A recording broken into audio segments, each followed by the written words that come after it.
খুব সহজেই কিন্তু এখন বাড়িতেই আপনারা তৈরি করে নিতে পারবেন ফেলে দেওয়া প্লাস্টিক দিয়ে প্রেসার কুকারের সাহায্যে সুন্দর সুন্দর ফুল। আর এই ফুল দিয়েই কিন্তু তৈরি হয়ে যাবে ফুলের মালা। হ্যাঁ বন্ধুরা, ফেলে দেওয়া প্লাস্টিক দিয়ে যে এত সুন্দরভাবে ফুল তৈরি করা যায়, ভিডিওটি দেখলে আপনারাও চমকে যাবেন। এমনকি আপনারাও কিন্তু খুব সহজেই বাড়িতে করতে চাইবেন। এই দেখুন, এই ধরনের পলিথিনগুলো আমরা যখন বাজার থেকে কোনো কিছু কিনে নিয়ে আসি খুব সহজেই পেয়ে যাই। তাই ফেলে না দিয়ে প্রেসার কুকার প্রত্যেকের বাড়িতেই থাকে। প্রেসার কুকারের সাহায্যে কিন্তু খুব সহজেই ফুল তৈরি করে মালা করে নিতে পারি। এখানে আপনারা যে কোনো কালারের পলিথিন প্লাস্টিক ইউজ করতে পারেন, সাদা, হলুদ, এই ধরনের লাল, পিঙ্ক, ব্লু, আপনাদের হাতের কাছে যা থাকবে সেটা দিয়ে তৈরি করে নিতে পারবেন।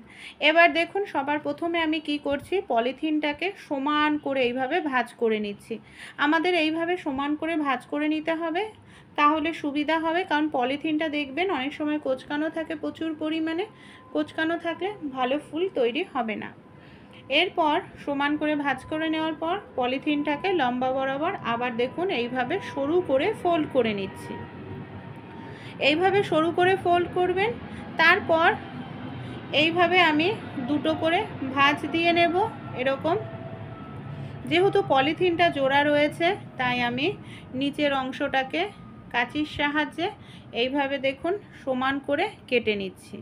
এই যে নিচের অংশটাকে আমি এইভাবে কেটে নিলাম। এবার আমি নিচের দিকে দুটো ভাঁজ করে নেব। তার আগে আমাদের বাড়িতে যে প্রেসার কুকারের ঢাকনায় রাবার থাকে, সেই রাবারটাকে আমি এখানে খুলে নিলাম। রাবারটাকে আমি কি করেছি, দুই ভাঁজ দিয়ে নিয়েছি। এই দেখুন, কাগজটাকেও দুই ভাঁজ দিয়ে নিয়েছি, রাবারটাকেও দুই ভাঁজ দিয়ে নেব।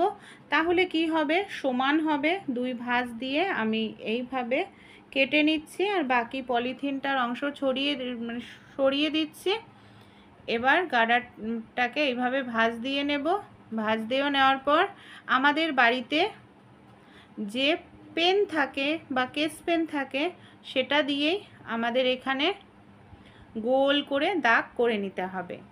যেহেতু রাবারটা মোটা হয় তাই দাগ করতে খুব সুবিধা হবে পলিথিনের ওপরে। এই দেখুন, আমি গোল করে দাগ করে নিলাম গার্ডারের সাহায্যে। এবার কাঁচির সাহায্যে গোল করে আমি এটাকে এইভাবে কেটে নিচ্ছি। আপনারা যদি বড় ফুল তৈরি করতে চান তাহলে বড় কোনো কিছু দিয়ে এইভাবে গোল করে নেবেন পেনের সাহায্যে বা কেস পেনের সাহায্যে। তারপর পলিথিনটাকে কাটিং করে নেবেন। এই দেখুন, এইভাবে আমি কাটিং করে নিলাম। এবার এইভাবে কিন্তু সাইডের অংশ কাটতে অসুবিধা হয়, তাই একটি সেফটি পিন নিয়ে নিন। সেফটি পিনের এইভাবে সোজা করে নিয়ে পলিথিনগুলোকে সব একসঙ্গে সেফটি পিনের সাহায্যে এইভাবে আটকে নিন, মানে সেফটি পিনের মধ্যে ঢুকিয়ে নিন। তারপর কি করব, কাঁচির সাহায্যে পলিথিনটাকে আমরা এইভাবে কেটে নিচ্ছি। আপনারা যদি পাপড়িগুলোকে মোটা মোটা করতে চান তাহলে পলিথিনটাকে একটু মোটা করে কাটবেন, মানে একটু গ্যাপ গ্যাপ দিয়ে। আর যদি একেবারে ঝিরিঝিরি পাপড়ি করতে চান তাহলে সরু সরু করে পলিথিনটাকে আপনারা এইভাবে কেটে নেবেন। যেহেতু মাঝখানে সেফটি পিন দেওয়া আছে তাই পলিথিনগুলো আলাদা হওয়ার কোনো প্রশ্নই আসে না, খুব সুন্দরভাবে কাটাও হবে। এমনকি পলিথিনগুলো সব একসঙ্গেও লাগা থাকবে। এই দেখুন, আমি কিন্তু খুব সুন্দর করে সরু সরু করে কেটে নিলাম। এবার আমি সেফটি পিনটাকে খুলে নিচ্ছি।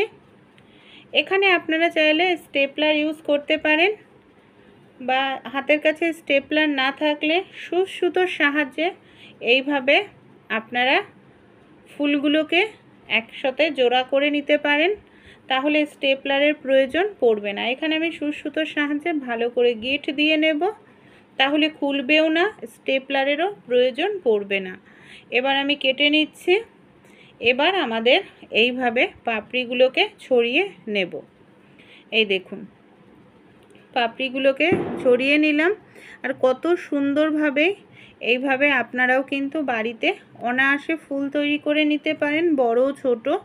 আপনারা যদি বড় করতে চান আপনারা এই ধরনের একটু বড় করে পলিথিন কাটবেন। তারপর আমি প্রথমেই বলেছিলাম আপনারা যত ঝিরিঝিরি করবেন তত সরু সরু আপনাদের পাপড়ি হবে। এই দেখুন, এটাও কিন্তু আমি নিজে হাতেই তৈরি করেছি বড় ফুলটা, কারণ আমি ওটাও সুতো দিয়ে সেলাই করে নিয়েছি।